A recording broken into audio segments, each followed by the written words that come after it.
औरत और सपने। उमेश और रीटा की शादी के 10 साल बाद उन्हें बेटी होती है। रीटा, तुमने मुझे जिंदगी की बहुत बड़ी खुशी दी है। तुम भी ना, ये सब भगवान की कृपा है। बस हमारी बेटी बड़ी होकर कुछ अच्छा करे। रीटा की सास बिंदिया ये खबर सुनकर गांव से चली आती है। हम अब से यहीं रहेंगे, दादी पोती साथ में खेलेंगे। अपनी पोती का नामकरण भी हम ही करेंगे। आज से हमारी गुड़िया का नाम होगा सना। आओ मेरी गुड़िया, दादी के साथ खेलोगी ना। वक्त गुजरने लगता है, सना बड़ी होने लगती है। अब सना 10 साल की हो गई है। दादी पोती एक साथ एक ही कमरे में सोते हैं। एक रोज सना आधी रात को घबराकर उठ जाती है।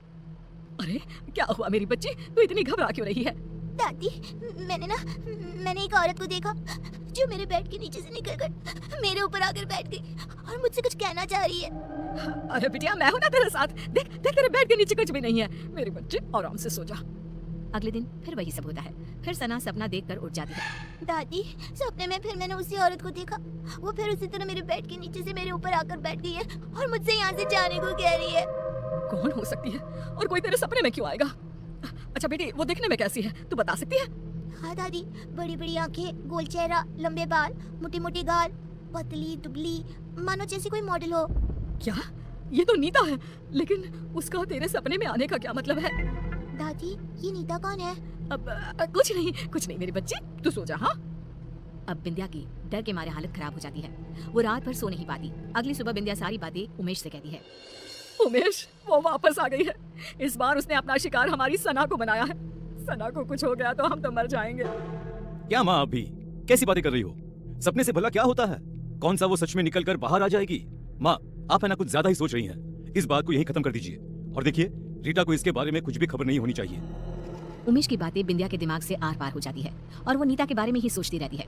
पहले तो सना को सपने रात में आते थे, लेकिन अब तो उसे दिन में भी सपने आने लगते हैं। एक शाम जब सना सोकर उठती है और जोर जोर से रोने लगती है। नहीं, मेरी मम्मी को कुछ मत करना, मैं वो सब करूंगी जो तुम कहोगी। क्या हुआ मेरी बच्ची, तू रो क्यों रही है? मम्मा वो आपको मार देगी। वो रोज रात को मेरे सपने में आती है, कभी मेरे बेड के नीचे तो कभी मेरी अलमीरा के पीछे छिपी रहती है।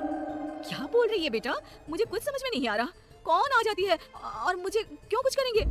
मम्मा, एक औरत मेरे सपने में आती है, मेरे बेड के नीचे से निकलकर मेरे ऊपर आकर बैठ जाती है और कहती है ये उसका घर है, वो आपको मार देगी क्योंकि आपने उसकी जगह छीन ली है इस घर में। बेटा ऐसा कुछ नहीं है, और सपने ना सच नहीं होते। आपकी मम्मा को कोई नहीं मार सकता। रिया सना को तो शांत कर देती है, लेकिन उसके दिमाग में ये सब चलने लगता है और वो अपनी सास को ये सब बताती है। ये सब मुझे पता है रीटा। तब तो आपको ये भी पता होगा कि वो औरत कौन है जो सना के सपने में रोज आती है, और आपने मुझसे ये सब क्यों छुपाया? हमें कुछ नहीं पता बहू, हमें तो लगा कि तुझे चिंता हो जाएगी, इसीलिए हमने तुझे नहीं बताया।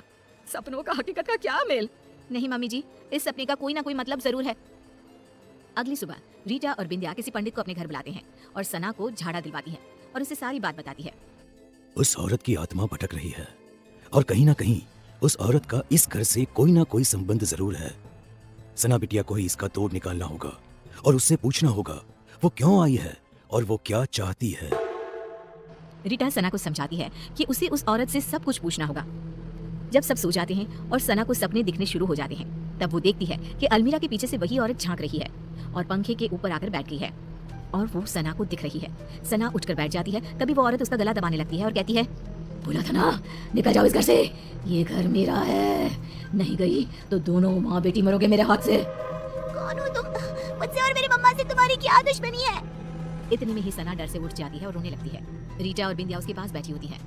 बेटा, तूने उससे पूछा या नहीं? इतने में ही उन लोगों को एक आवाज आती है। पूछा, लेकिन जवाब सुने बिना उठ गई, इसीलिए मुझे यहीं आना पड़ा। जोरों की हवा चलने लगती है, कमरे का सारा सामान गिरने लगता है और एक औरत सबके सामने आकर खड़ी हो जाती है।